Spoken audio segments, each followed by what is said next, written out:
And welcome back everyone, and it's that time again to go over some challenge hot takes. I know it's been a minute since my last hot takes video, but I've been waiting for the takes to get to a right temperature, like this hot take from Brian, who left a comment during one of my Patreon exclusive Tiny Table Talk live streams that Cory W is the best male competitor to have never won yet. The instant I read that comment, Leroy popped into my head. I feel like Leroy would be the knee-jerk reaction to this hot take for most challenge fans. But we can't go off of gut feeling, let's get to the numbers. The first thing I had to do was collect a good amount of men who haven't won the challenge yet. I came up with about 30 names in total. I then went to work going through all their stats, and what I found was very interesting. First, let's take a look at Cory, who has a decent stat line. He has a winning record in eliminations, made 5 finals in 10 seasons. He has only won a quarter of the daily challenges he's competed in. The 3 major categories I want to hone in on for this hot take are daily win percentage, elimination win percentages, and percentage chance of making the final per season. Trying to compare players from different eras and different seasons can be difficult, but I found that these 3 categories can be pretty reliable in determining how well-rounded a player is despite the timing of when they played on the challenge. Granted, some of these categories can be inflated due to format, but overall, they're pretty consistent. Let's now add the other competitors to the spreadsheet for comparison. Let's direct our attention towards the averages of this group. The average season duration is about 5 seasons. The daily win percentage is about 23%. Elimination win percentage is about break even, and percentage chance of making a final per season is 24%. With the average of everyone seeing roughly 1 final. As we can see, Cory's stats are above average in each position, but that doesn't mean he's the best out of this group. It just means he's above average, which is a good start. It's now time to go deeper into the individual stats of everyone. As we can see, some players are better or equal to Cory in 1 or 2 categories.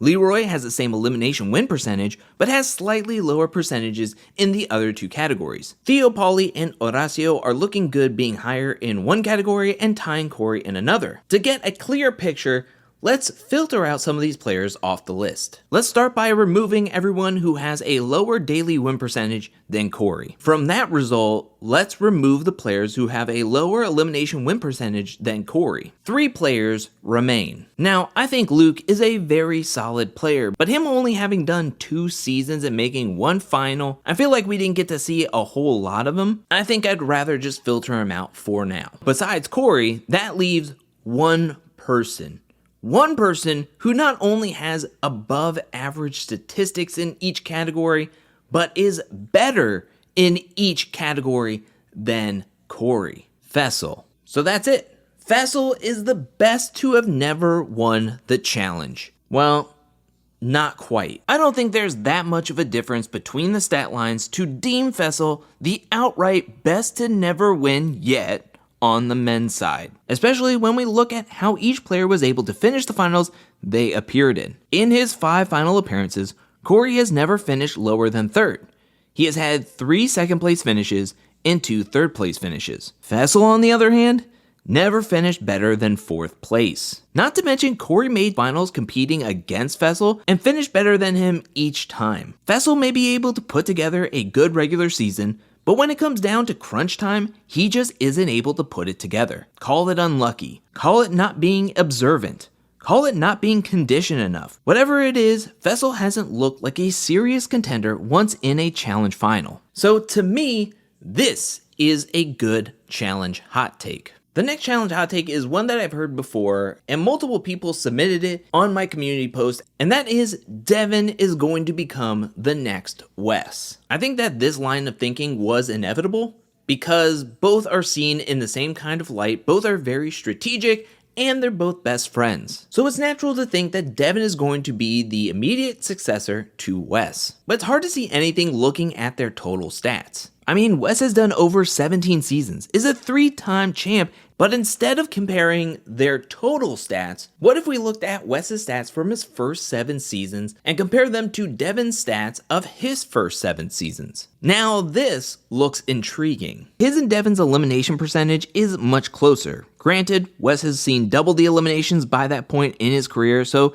That 73% to me is more impressive. They have been to the same amount of finals, each won once, and had near identical finishes in the 3 finals they were in. It's kinda uncanny to see just how similar their stat lines look. Not saying that this is any indication that Devin is the next Wes, but his current trajectory is looking very similar. Some things that are different is that Devin needed quite the string of luck to make the final in Rivals 3, but luck or not, he made it and got 3rd place. Another is Devin isn't as physical as Wes, which was stated in the hot take. Wes has always been ready to win if it took brains or brawn. I'll admit, Devin looks to be in much better shape and stamina nowadays than what he looked like in his earlier seasons, but given multiple physical eliminations, I wouldn't be super confident in Devin. What could lead to more interesting results is what their stat lines will look like when compared after Devin's 8th challenge season. As we know, Devin's 8th season will be season 40, a stacked season of some of the challenge's best.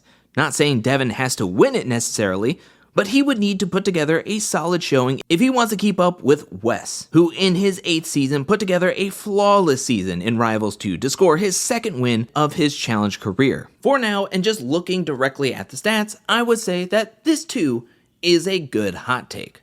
Wow, 2 for 2 hot takes? Maybe I was wrong about these hot takes being spicy enough.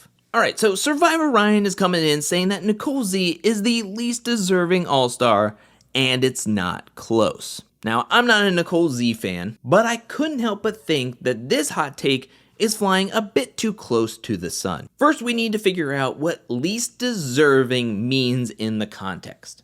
I'm going to look at it as that Nicole Z is the least deserving of being on the Challenge All-Stars or being given the title of being a Challenge All-Star. Thinking of everybody who we've seen on the Challenge All-Stars series 1 through 4, I feel like I could come up with a couple of names off the top of my head of players who I could make a debate for that could be questioned if they could be considered an all-star or not. But again, there's no gut feelings here. We need cold, hard numbers. So I took an afternoon and plotted out everyone's stats who had been on the Challenge All-Stars series. And let me tell you, there are 60 total unique competitors who have been featured on All-Star seasons 1 through 4. When checking out the averages, Nicole was above average in every stat except the one stat of her actually winning a final. So seeing that Nicole is above average locks up that Nicole isn't the least deserving of being an all-star when compared to the other players that have been featured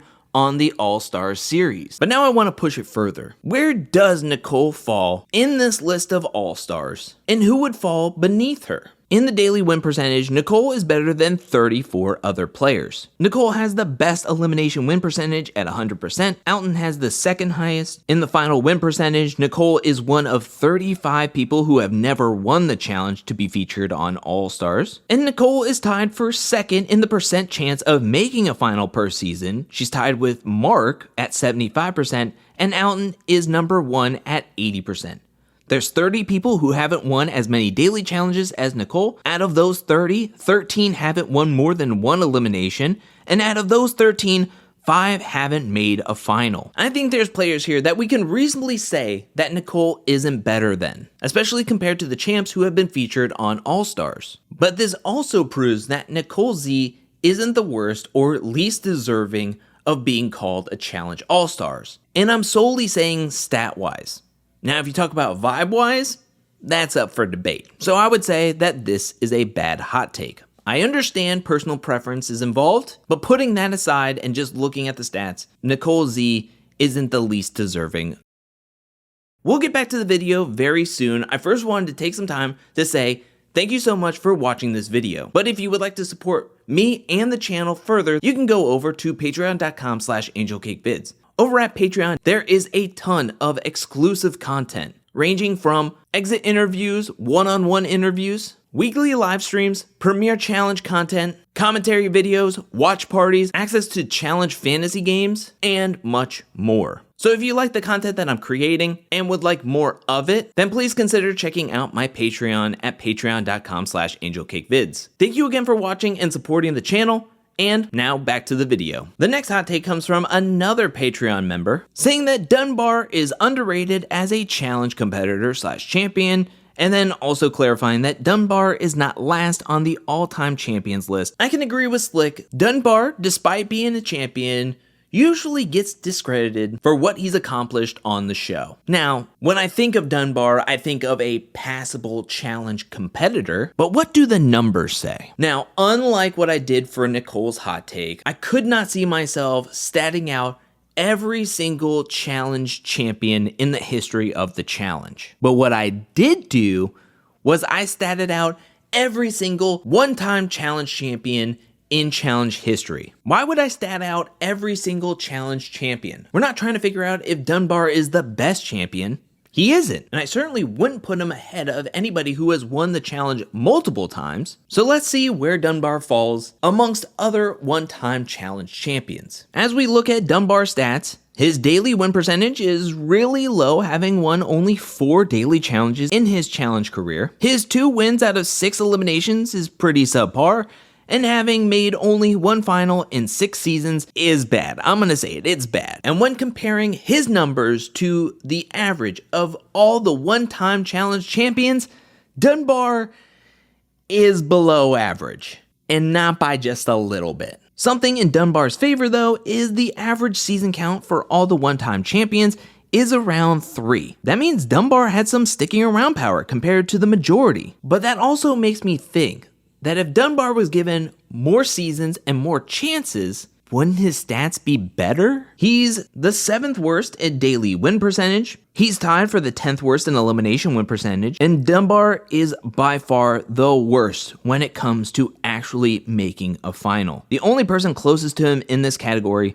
is Katie, who made 2 finals in her 11 seasons. All right.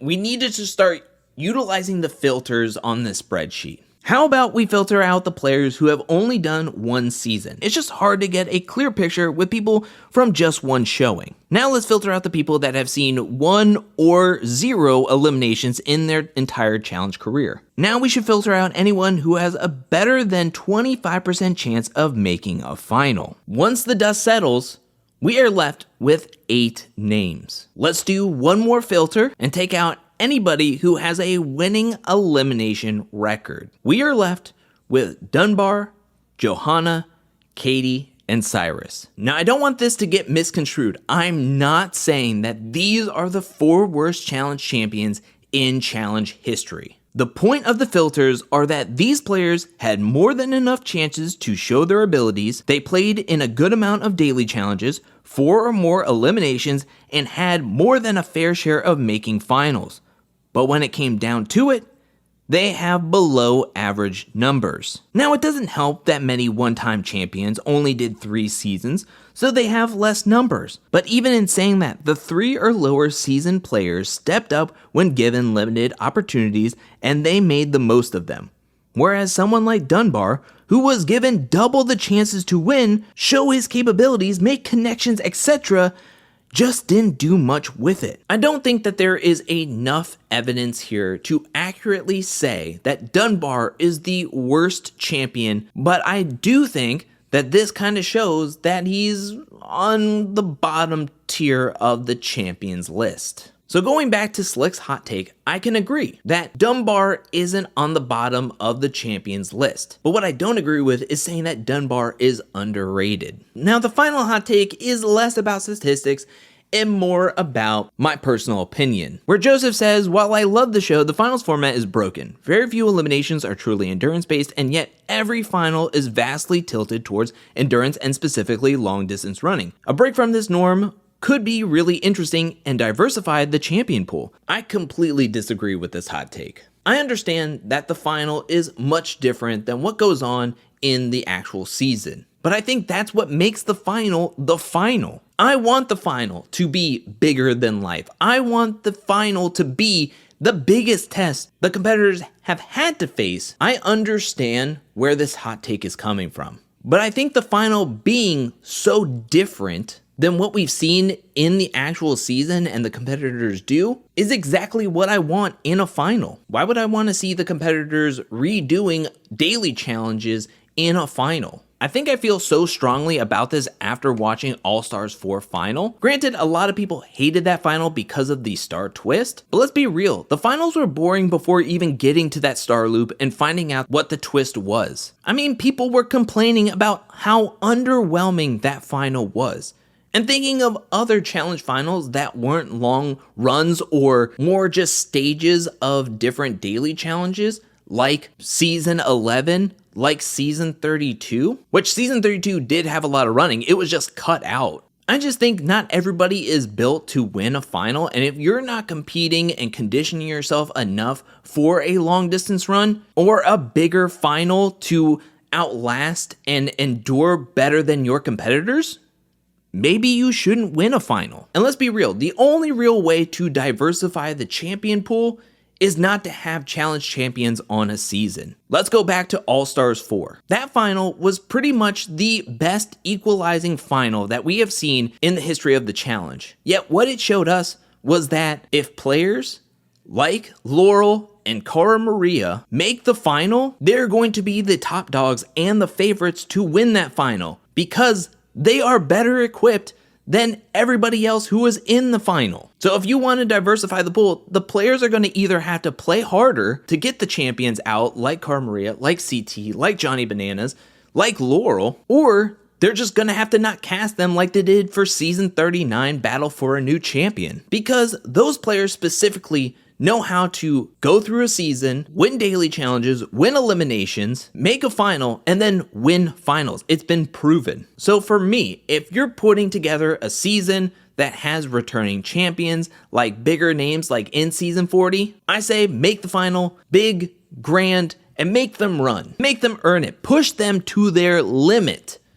And test them in ways they've never been tested before on the season leading up to that final, because that's how we're truly going to see a challenge champion. And that's the kind of challenge champion I want to see crowned. I get wanting to change up the final format here and there, so it's not boring or stale, but really I don't want to see a series of daily challenges being played to where somebody gets crowned and then it's like, wow, that was the final? Wow, I didn't even know it happened. So to me, I don't personally agree with that hot take, but maybe somebody does agree with that hot take. If you agree with that last hot take about the finals being broken, let me know down in the comment section below. What do you think about all the hot takes that I mentioned in this video? Please let me know that in the comment section below as well. Do you specifically have a hot take that you would like to see me dive deep into the stats and give my opinions are and possibly be featured in the next challenge hot takes video? Leave them down in the comment section below. Thank you so much for watching. I now want to give a special shout out thank you to everyone who supports me over at patreon.com/angelcakevids. Thank you for your support. Thank you for your generosity. Thank you, thank you, thank you. And thank you to everyone who's watching this video up to this point. I'll be back really soon with more challenge content, more content in general. But until then, peace.